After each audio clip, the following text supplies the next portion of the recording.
Hello everyone, welcome to Screen Scream on Viola. In today's episode, we're going to talk about classic re-released Japanese animations. Recently, there are a lot of classic re-released that are Japanese animations. So today, we're going to pick two of them and talk about them. What's so special about these two movies is that they're both the first feature film two master directors have made in their lives. Now, without further ado, let's listen to the introduction of the first classic re-release we're going to talk about today. Lupin III, The Castle of Cagliostro. After pulling off a heist at a Monaco casino, Lupin and Jigen soon discovered that they just stole counterfeit money, which gives Lupin an idea on what their next job should be. So they set off for Cagliostro, a small European nation that's known for the gold bill counterfeiting. When they entered the country, they saw a bride in a car being chased by another car with a group of thugs. Lupin and Jigen tailed them and got rid of the thugs. Lupin prevents the bride from falling from a cliff, but he fell and broke the bride's fall. The bride left but was captured by another group of thugs. Jigen checked if Lupin was alright. Lupin got up, only to discover that the bride left him a ring, which he remembered seeing sometime in the past. Who was that bride? Where is the source of the gold bills? And what connection does the ring have? The first classic re-release we're going to talk about today is Lupin III. Actually, there are a lot of different versions of Lupin series, and I've seen one of them actually. I think it's a very interesting series. And this one, Lupin III, The Castle of Cagliostro, is especially unique because it's the very first animation feature film that the master Miyazaki Hayao directed. It wasn't from his studio at the time, so it's even more precious.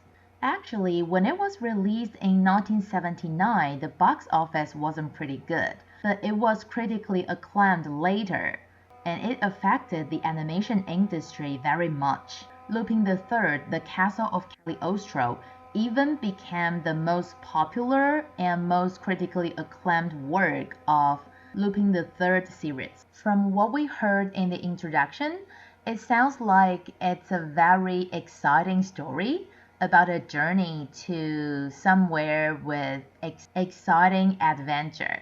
In order to introduce this classic to the world once again, this 4K digital recover utilized digital technologies and very detailed methods. They got rid of the noises on the screen and enhanced the color representation and clarity a lot. Moreover, they completed the production of Dolby 7.1 to present the best sound effect and visual effects with a brand new image. It's very suitable to watch or to play on the big screen at movie theaters. I'm not someone who likes Miyazaki Hayao particularly, but I do think most of the Ghibli animations are great. For example, recently The Cat Returns was re-released again, and The Cat Returns is one of the few animations from Ghibli that's not produced, not directed by Miyazaki Hayao. But this one, Lupin III, is not from Ghibli Studio, but it's actually directed by Miyazaki Hayao. So if you're a fan of his, I highly recommend you to watch this one. And maybe you've already watched it before, because this is his very first directed animation feature film. And now let's move on to the second classic re-released Japanese animation we're going to talk about today. Perfect Blue. Encouraged by her manager, Rumi, the lead singer of the successful J-pop group, Chen, and teen idol Mima Kirigoe, decides to quit her bubblegum trio to pursue an acting career in the television soap, Double Blind. However, her bold choice doesn't sit well with the young band's male admirers. especially the unknown die-hard fan who starts posting insidious threats and disturbingly intimate information about Mima's life on her blog. Entries Mima swears aren't hers. Now all those who talk Mima into embracing her bad girl persona end up brutally murdered, and a menacing doppelganger harasses her. Is this strange and dangerous situation merely a palpable delusion, or is Mima indeed being stoked by a violent killer?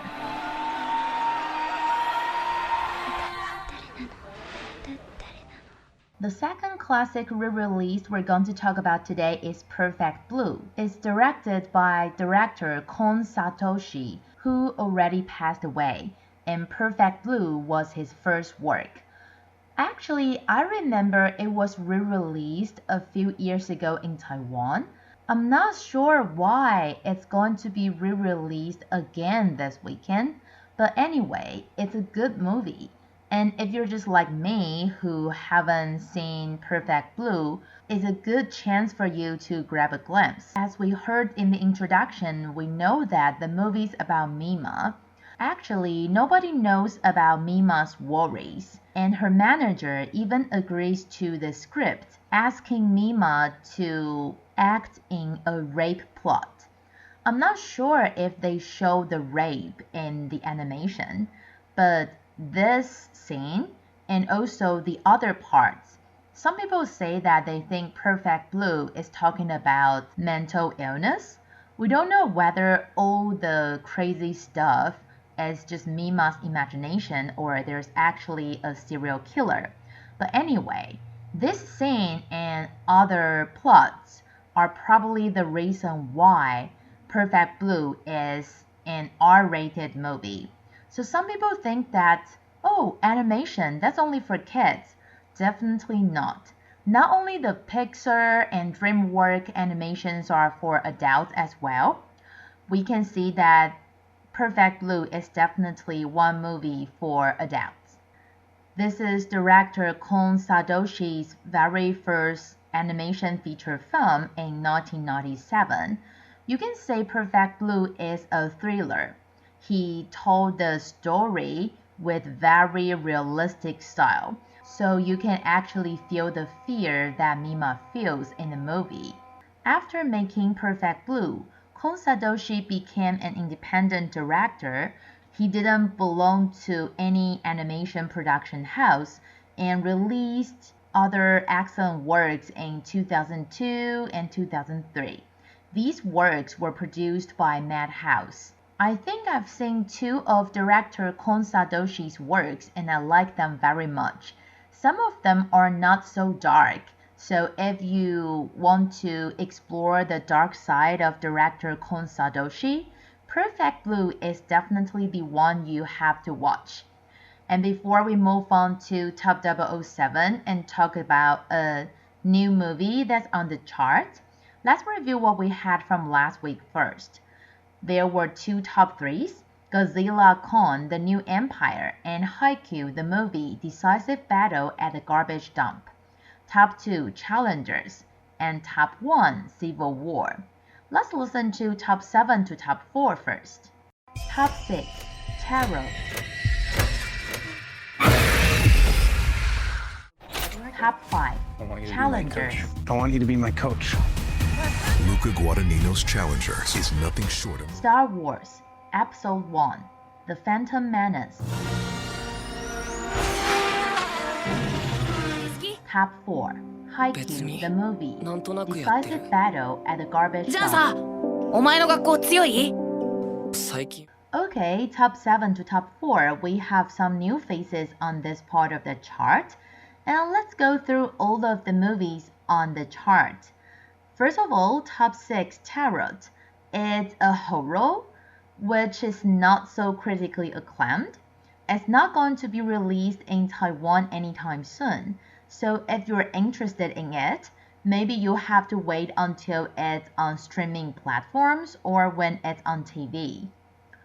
We have 2 top 5s this week. Challengers. Wow, it dropped from top 2 to top 5 this week. I don't know why, but it seems that Taiwanese people don't really buy this movie. I guess except people who really love the Dune.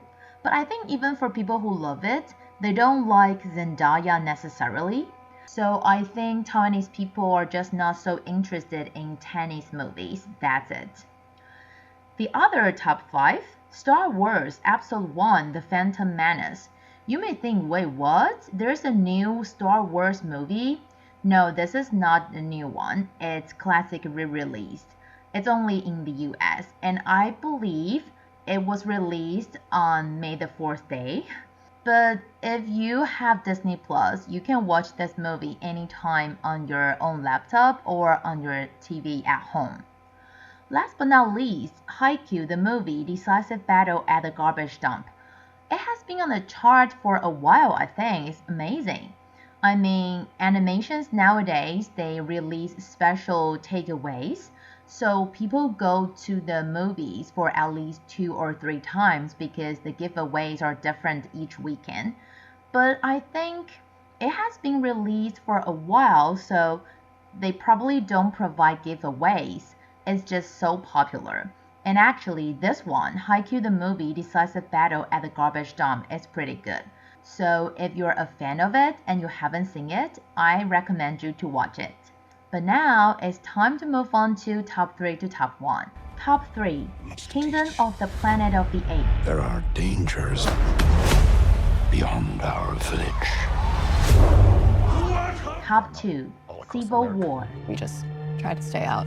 With what we see on the news, seems like it's for the best.